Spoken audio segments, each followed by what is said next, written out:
Raka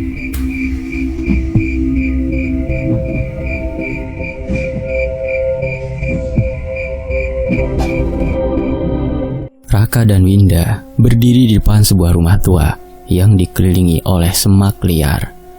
Cat dindingnya sudah pudar. Sebagian atap genteng terlihat miring. Namun dari teras rumah itu, pemandangan hamparan sawah terbentang luas. Di kejauhan, sebuah gunung menjulang dengan gagah, diselimuti kabut tipis yang membuat suasana terasa syahdu. "Mas, coba lihat. Indah sekali ya," ujar Winda dengan wajah berbinar. Ia menatap lepas ke arah sawah yang menguning. Sebagian petani terlihat sedang memikul padi di kejauhan. "Bayangkan setiap pagi kita bisa minum teh di teras sambil melihat ini semua." Raka mengangguk. Lelaki itu sebenarnya sempat ragu, mengingat harga rumah yang ditawarkan terlalu murah. Tapi begitu menjejakkan kaki ke pekarangan, hatinya perlahan luluh. Ia bisa membayangkan betapa tenangnya hidup di tempat ini, jauh dari hiruk pikuk kota yang selama ini melelahkan. Pemilik rumah, seorang pria setengah baya yang wajahnya pucat dan berbicara terbata-bata, menyodorkan kunci dengan cepat, seolah ingin segera lepas dari beban. "Kalau kalian benar mau, bayarannya cukup segini," katanya sambil menyebutkan angka yang membuat Raka dan Winda saling pandang tak percaya. "Murah sekali, Pak. Apa Bapak nggak salah sebut harga?" tanya Raka hati-hati. Pria itu hanya menggeleng, matanya menunduk. "Harga tersebut sudah termasuk untuk pengurusan surat-surat. Saya sudah tak mau lagi tinggal di sini. Kalau kalian suka, silahkan ambil saja." Lalu tanpa banyak bicara lagi, ia pamit meninggalkan halaman. Winda menggenggam tangan suaminya. Senyumnya tak bisa ditahan. "Mas, ini rezeki loh. Tuhan pasti kasih jalan buat kita mulai hidup baru di sini." Raka tersenyum tipis. Ada rasa aneh yang menyelusup ketika ia melihat cara pria itu pergi terburu-buru, seperti ada sesuatu yang ingin ia hindari. Namun ia mengabaikannya. Mereka memang sedang butuh tempat tinggal dan tak mungkin ada kesempatan semurah ini lagi. Sore itu, pasangan muda itu mulai membersihkan rumah. Raka memotong rumput liar di halaman, sementara Winda menyapu debu yang menumpuk di ruang tamu. Sesekali ia batuk karena debu begitu tebal, seperti rumah itu lama sekali tak ditempati. Meski sederhana, ruangan-ruangannya cukup luas.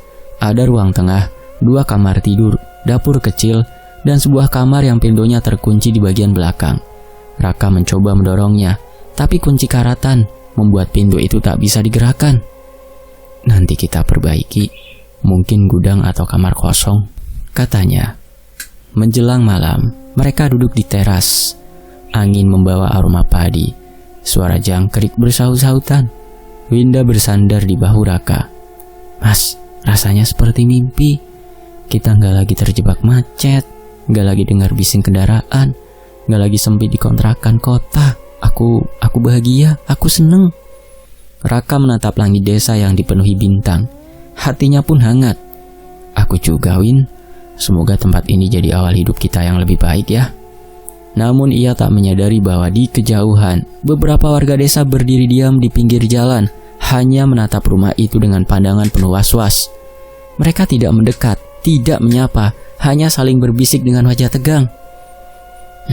"Pasangan muda itu nekat juga ya," kata seorang lelaki tua. "Sudah sering kubilang rumah itu bermasalah.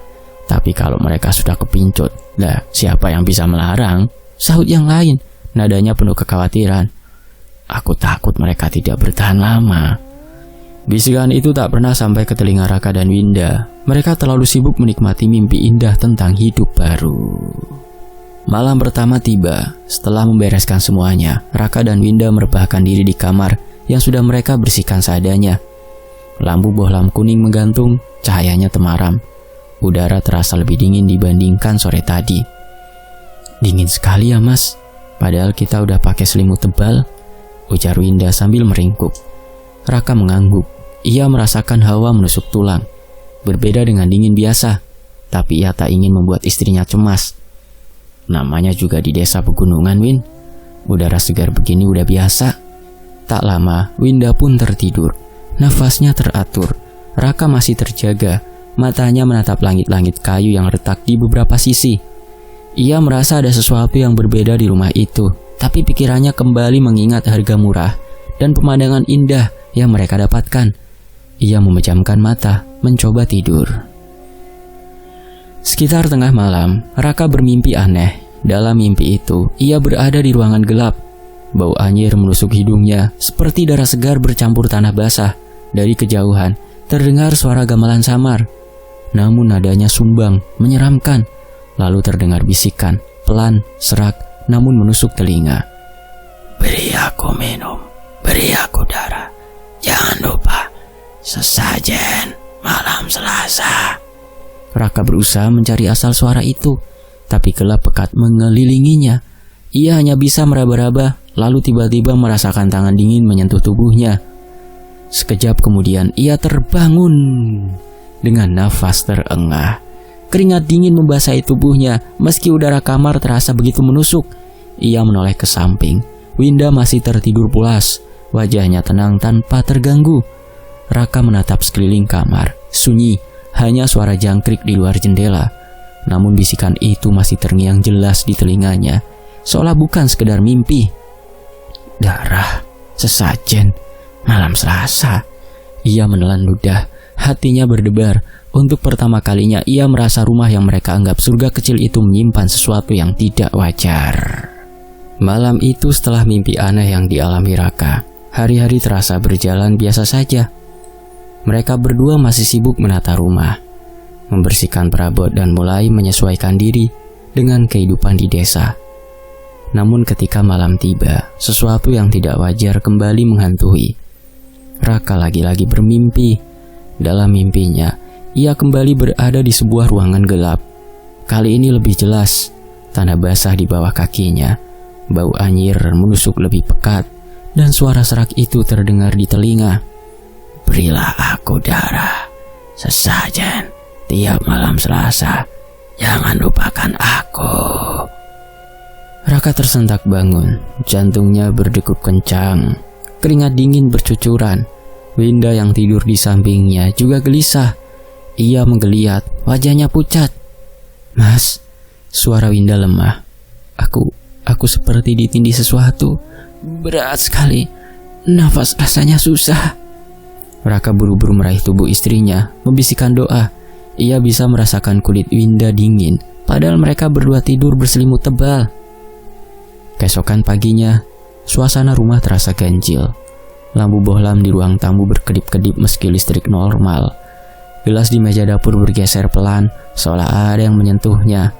Raka menatap tajam, mencoba memastikan ia tidak salah lihat.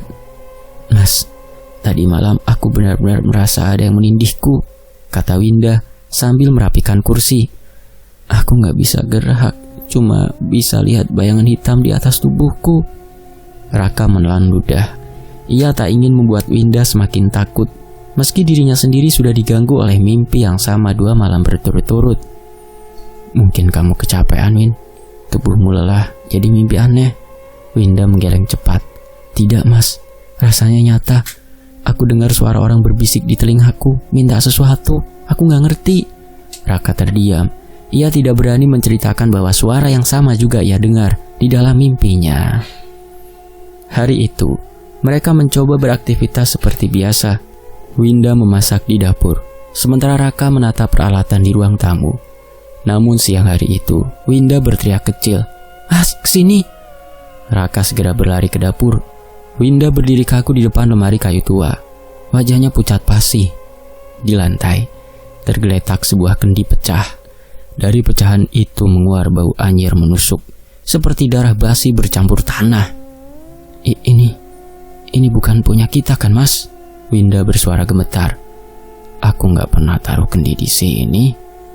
Raka jongkok memperhatikan pecahan itu.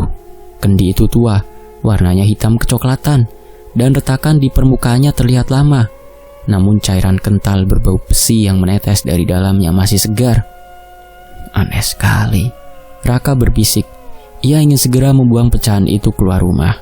Tapi entah mengapa tangannya terasa berat, seperti ada yang menahannya untuk menyentuh benda itu. Mas, jangan dipegang, seru Winda. Bau ini bikin aku mual. Akhirnya mereka menutupi pecahan kendi dengan kain usang, menyingkirkannya ke pojok dapur. Namun sejak itu, hawa rumah semakin tidak nyaman. Malam berikutnya, gangguan semakin kuat. Saat mereka hendak tidur, lampu kamar berkedip-kedip lalu padam total, meninggalkan gelap pekat. Raka berusaha menyalakan kembali, tapi bohlam itu mati seketika. Dalam kegelapan, terdengar suara kursi bergeser sendiri dari ruang tamu. Winda memegang lengan suaminya erat-erat. Mas, ada orang? Raka berusaha memberanikan diri. Ia mengambil senter, berjalan pelan menuju ruang tamu. Saat sinar senter menyorot ke arah kursi, benda itu berhenti bergerak. Tak ada siapa-siapa. Namun ketika ia memutar tubuh, terdengar bisikan samar tepat di telinganya. Dara, aku lapar. Raka menoleh cepat, kosong. Hanya bayangan dinding dan suara detak jantungnya sendiri yang bergema. Kembali ke kamar, Winda terlihat makin pucat. Mas, aku tidak tahan. Rumah ini ada sesuatu yang aneh. Dari kemarin, pertama kali kita masuk, aku udah merasa seperti diawasi. Raka mencoba menenangkannya. Sabar dulu, Win. Mungkin hanya perasaan kita saja. Kita kan baru pindah, wajar kalau belum terbiasa. Namun kata-katanya sendiri terdengar hampa. Ia tahu ada yang tidak wajar. Malam itu Raka kembali dihantui mimpi yang sama. Suara serak, bau anyir, tanah basah. Hanya kali ini ia melihat bayangan hitam duduk bersila di sebuah ruangan gelap. Bayangan itu menunjuk ke arah kendi pecah yang tergeletak di depan kaki Raka. Sesajen, Dara, malam Selasa. Raka berteriak dalam mimpi, namun mulutnya seolah terkunci. Ia terbangun dengan terengah, mendapati Winda juga gelisah di sampingnya.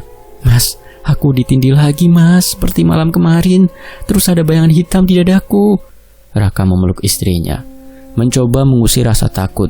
Namun tatapannya melirik ke arah pintu kamar belakang yang selama ini terkunci. Ia yakin ada sesuatu di balik pintu itu. Keesokan harinya, Winda berusaha mencari udara segar di teras. Namun tatapan warga desa yang lewat membuatnya tidak nyaman. Mereka seperti ingin mengatakan sesuatu, tapi selalu mengurungkan niat. Ada bisikan lirih di antara mereka, hanya terdengar samar. Kenapa mereka masih di situ? Bukannya sudah jelas rumah itu bermasalah? Winda semakin gusar. Ia kembali masuk rumah dengan perasaan tertekan. Mas, kenapa sih orang-orang sekitar menatap kita begitu? Mereka tahu sesuatu tapi nggak bilang. Raka terdiam. Ia tahu Winda benar. Namun ia juga belum siap mendengar jawaban yang mungkin lebih menyeramkan daripada pertanyaan itu sendiri. Malam kembali datang. Udara jauh lebih dingin dari biasanya, menusuk tulang. Angin berdesir, membuat suara jendela berderit. Mereka berdua mencoba tidur lebih awal, namun suasana mencekam membuat mata sulit terpejam. Sekitar tengah malam, terdengar bunyi krek krek dari arah kamar belakang, seperti kayu tua yang dipaksa terbuka. Raka dan Winda saling menatap, wajah pucat. Perlahan suara itu makin jelas, krek krek krek, disertai hembusan angin dingin yang menyusup ke kamar mereka. Dengan gemetar, Raka bangkit dan melangkah ke lorong. Winda mengikutinya, meski takut. Saat mereka tiba di depan kamar belakang, pintu kayu itu terbuka sendiri. Engsel berkarat berderit panjang, menyingkap ruangan gelap gulita di baliknya. Hawa dingin menusuk keluar, membuat bulu kuduk mereka meremang. Raka dan Winda hanya bisa berdiri terpaku, tubuh gemetar. Mereka tahu rumah itu menyimpan sesuatu yang jauh lebih berbahaya daripada sekedar cerita orang desa. Siang itu, Winda duduk di teras dengan wajah pucat. Mata sayunya memperlihatkan kurang tidur. 2 malam terakhir ia merasa seperti ada sesuatu yang menindih tubuhnya. Setiap kali memejamkan mata, nafasnya sesak, tangannya kaku. Sementara suara-suara berbisik menyelinap masuk ke telinganya tanpa henti. Raka sendiri juga tak kalah resah. Mimpinya terus diulang-ulang. Suara serak minta darah dan sesajen tiap malam Selasa. Mas, aku gak kuat kalau begini terus mas, ucap Winda lirih. Kita harus tahu apa sebenarnya yang terjadi dengan rumah ini sebelum kita menempatinya. Kenapa bisa seperti ini? Raka menatap wajah istrinya, berusaha meyakinkan diri sendiri. Mungkin cuma sugesti, Win. Udahlah, gak apa-apa. Tempat baru, suasana beda. Makanya kita gampang merasa aneh. Aku juga ngerasa gitu. Tapi lihat, barang-barang kita bergeser sendiri tuh. Kendi pecah itu juga. Mimpi-mimpi kita gak pernah punya kendi. Dari mana datangnya? Mata Winda berkaca-kaca, suaranya penuh tekanan. Aku minta tolong. Tanya sama orang desa, Mas. Apa yang mereka tahu soal rumah ini? Raka menarik nafas dalam-dalam. Dalam hati ia tahu Winda benar. Rumah itu terasa semakin asing meski mereka sudah tinggal hampir seminggu. Tatapan warga desa setiap kali mereka lewat pun menambah keganjilan. Mata mereka seperti menghindar, seolah menyimpan sesuatu yang tak ingin mereka buka. Sore itu dengan sedikit ragu, Raka memutuskan mendatangi warung kecil di ujung jalan desa. Pemiliknya, seorang wanita parubaya, hanya menunduk saat Raka bertanya tentang rumah yang baru mereka huni. Bibirnya kaku, matanya tak berani menatap. Maaf Mas, saya tidak tahu apa-apa, katanya cepat. Lalu berlalu ke dalam rumah. Raka terdiam, kekecewaan bercampur rasa penasaran semakin menyesakkan dada. Ia berjalan pulang melewati gang kecil yang dipenuhi pohon pisang. Baru beberapa langkah, seorang lelaki tua yang duduk di lincak bambu depan rumah memanggil pelan. Le, sini sebentar. Raka mendekat. Lelaki itu kurus, rambutnya putih kusut. Kulit keriputnya legam, terbakar matahari. Namun matanya masih tajam, seperti menembus jauh ke dalam hati. Sampean yang beli rumah itu ya? Tanyanya dengan logat Jawa halus. Iya Pak, perkenalkan saya Raka. Rumah itu memang ada apa sebenarnya Pak? Lelaki tua itu menghela nafas panjang, lalu memandang ke arah jalan yang sepi. Aku Mbah Wiryo, sebenarnya aku tidak ingin bicara, tapi kamu harus ngerti. Raka menelan ludah, jantungnya berdetak lebih cepat. Rumah yang kamu tempati itu dulu milik Mbah Jirna. Suara Mbah Wiryo bergetar, seolah tiap kata yang diucapkan berat. Mbah Jirna, dukun santet paling ditakuti di desa iki tahun 70-an. Tidak ada orang yang berani macam-macam sama dirinya. Orang banyak yang celaka, mati gara-gara santet Mbah Jirna. Raka tercekat. Tubuhnya tiba-tiba dingin meski matahari masih menyengat. Terus apa hubungannya sama sekarang? Mbah Wiryo menunduk, suaranya makin lirih. Mbah Jirna mati mendadak Le.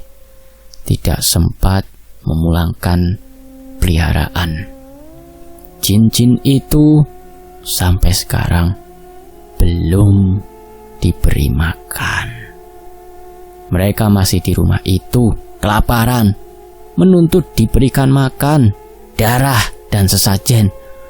Orang desa semua mengerti, makanya rumah itu tidak ada yang mau selain kamu dan selain pemilik sebelum kamu.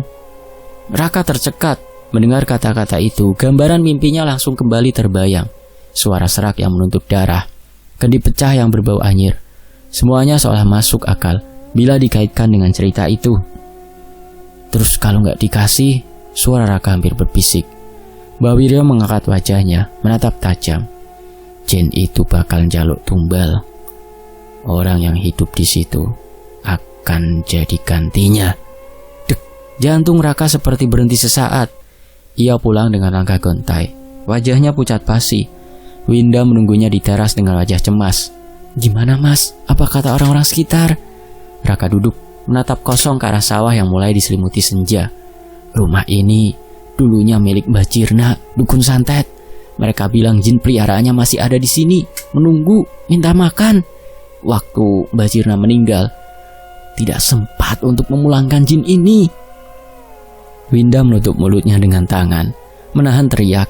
Air matanya mengalir deras. Ya Tuhan, jadi ini sebabnya. Raka menggenggam tangan istrinya erat, meski tangannya sendiri bergetar. Aku gak tahu harus gimana, Win. Aku gak percaya hal begitu. Tapi semua yang terjadi di mimpi, kendi itu, suara-suara semuanya sama persis dengan yang dibilang orang. Winda mencoba menarik nafas dalam. Mungkin masih ada cara lain. Jangan takut dulu. tapi nada suaranya jelas tak sekuat kata-katanya. Malam itu keduanya mencoba menenangkan diri. Mereka berdoa sebelum tidur, berharap tak ada gangguan. Namun semakin larut, hawa dingin mulai merayap dari lantai kamar. Angin seolah menembus dinding, menusuk tulang. Winda menggigil. Raka menarik selimut lebih rapat. Tepat tengah malam, tiba-tiba terdengar alunan samar, bunyi gamelan, lirih, dan menyeramkan. Bukan dari luar rumah, tapi seolah muncul dari dalam. Raka membuka mata, menatap langit-langit kamar dengan nafas tertahan. Winda juga terbangun, wajahnya pucat pasi. "Mas, kamu dengar?" Raka mengangguk pelan. Keringat dingin membasahi pelipisnya. Suara gamelan itu makin jelas, seakan berasal dari arah kamar belakang. Ruangan yang sebelumnya pintunya terbuka sendiri. Nada gamelan itu pelan tapi mencekam. Suara gong dalam, bonang berdenting. Kendang memukul ritme yang menyeret jiwa. Udara kamar semakin dingin, seolah malam menelan seluruh kehangatan. Winda memeluk lengan Raka erat-erat. "Jangan buka pintu itu, Mas," bisiknya ketakutan. Raka hanya terdiam, dadanya sesak. Suara gamelan itu makin lama makin jelas, seperti undangan dari dunia yang tak kasat mata. Malam Selasa Kliwon itu, mereka tahu rumah yang mereka pilih sebagai awal kehidupan baru ternyata menyimpan warisan kegelapan yang jauh lebih besar daripada sekedar kisah lama. Sejak malam Selasa Kliwon itu, kehidupan Raka dan Winda berubah drastis. Suasana rumah yang awalnya mereka kira menenangkan, kini terasa seperti jerat tak kasat mata. Bayangan ketakutan selalu mengikuti mereka, siang maupun malam.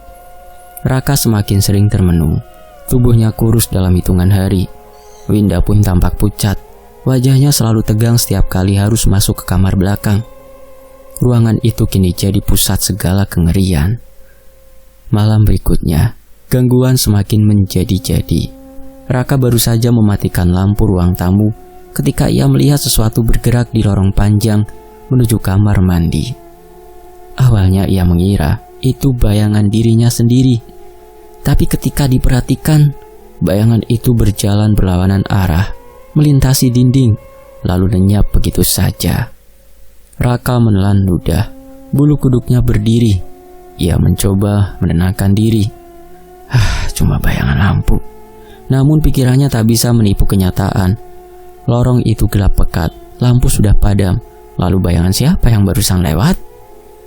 Winda pun tak luput dari teror. Pagi hari saat hendak mencuci muka di kamar mandi, ia menatap pantulan bayangan di air bak kamar mandi. Di dalam pantulan itu, ia melihat sosok berambut panjang menjuntai berdiri tepat di belakangnya.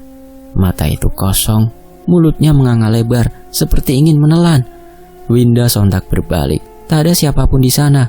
Tapi ketika kembali menatap, sosok itu masih ada. Kali ini lebih dekat, hingga helai rambut panjangnya seakan menjuntai keluar dari bayangan pantulan air tersebut. "Astagfirullah!" teriak Winda menutup matanya dan lari keluar kamar mandi. Dadanya berdegup kencang, tangannya gemetar hebat. Sejak saat itu, Winda menolak sendirian masuk kamar mandi. Ia selalu meminta Raka menemaninya. Meski Raka sendiri sudah tampak tak sehat, tubuh suaminya makin lemah. Tidurnya terganggu oleh mimpi-mimpi yang sama. Kadang hidungnya mengeluarkan darah, mimisan tiba-tiba tanpa sebab. "Aku gak ngerti, Win. Kenapa tubuhku jadi begini?" kata Raka sambil menatap bercak merah di tisu yang menempel di hidungnya. "Rasanya tenaga disedot habis tiap malam. Energiku habis." Winda meremas tangannya, mencoba menahan ketakutan yang menguasai. "Kita harus lakukan sesuatu, Mas. Kita nggak bisa biarin terus-terusan begini." Namun Raka hanya bisa terdiam. Ia sendiri bingung, tak tahu harus berbuat apa. Malam itu, Raka kembali terjebak dalam mimpi yang sama. Suara serak, hawa dingin, dan gelap pekat menyelimuti dirinya. Kali ini ia menemukan dirinya berdiri di kamar belakang, tapi bukan kamar biasa. Di dalam mimpinya, ruangan itu berubah menjadi seperti gundukan tanah basah, lembab, berbau anyir. Di atas gundukan itu, duduk sosok hitam besar dengan mata merah menyala. Suaranya berat menggetarkan telinga. Jadikan tempat ini untuk persembahan. Raka terperangah, tubuhnya kaku. Atau jiwa kalian yang kubawa. Sosok itu menghendakkan tangan ke tanah dan gundukan basah itu berguncang, seolah ada sesuatu di dalamnya yang meronta ingin keluar. Bau busuk semakin menusuk. Raka tersentak bangun dengan keringat bercucuran. Dadanya naik turun cepat. Hidungnya kembali mengeluarkan darah. Winda yang terbangun ikut panik, segera mengambil kain untuk menyeka. Mas, ya Allah, kamu mimisan lagi. Raka hanya bisa terengah. Dia minta dibangunkan tempat persembahan, Win. Aku lihat jelas sosok hitam itu duduk di atas tanah itu. Dia bilang kalau tidak dikasih, kita yang akan dibawanya. Winda menggigil. Kata-kata itu menusuk pikirannya, mengingat cerita Mbah Wiryo tentang jin peliharaan yang menuntut diberi makan dan tempat. Hari-hari mereka semakin berat. Siang terasa singkat, malam seperti jerat panjang. Suara tangisan samar mulai terdengar dari arah kamar mandi. Kadang tangisan itu lirih seperti anak kecil, kadang berat dan panjang seperti ratapan orang tua. Pernah suatu kali, Winda memberanikan diri mendekati kamar mandi ketika suara itu terdengar. Begitu ia sampai di depan pintu, suara tangisan mendadak berubah menjadi tawa cekikikan yang melengking tinggi. Winda langsung mundur dengan wajah pucat pasi, menutup telinga sekuat tenaga. Raka yang melihat istrinya ketakutan semakin merasa bersalah. Ia ingin menguatkan Winda, tapi dirinya sendiri sudah terperangkap dalam kelemahan. Tubuhnya semakin kurus, wajahnya pucat, dan lingkar hitam di bawah matanya semakin dalam. Kalau begini terus, aku takut kamu kenapa-kenapa, Mas. Winda berkata sambil menangis. Rumah ini mau kita apakan? Raka hanya menatap kosong. Dalam pikirannya, suara sosok hitam itu terus terngiang. Jadikan tempat ini tempat persembahan. Berikan aku sesajen, berikan aku darah, atau kalian yang kubawa. Malam itu udara desa mendadak berat. Angin berhenti bertiup, suara jangkrik hilang. Seakan alam ikut menahan nafas. Di dalam rumah tua itu, Raka dan Winda terjebak dalam kengerian yang tak bisa lagi mereka bendung. Kamar belakang bergetar, gundukan tanah yang selama ini menggeliat kini benar-benar pecah. Bau busuk menusuk hidung, bercampur amis darah. Dari celah tanah yang terbelah, muncul bayangan sosok hitam. Tubuhnya tinggi, kulitnya legam seperti orang terbakar, tapi wajahnya setengah manusia. Dengan mata merah menyala dan mulut penuh taring tajam, dari punggungnya menjuntai rambut panjang kusut seperti akar-akar pohon. Suara berat bergema memenuhi seluruh rumah. Berikan aku makan, aku minta darah. Winda berteriak, mundur ke dinding dengan tubuh gemetar.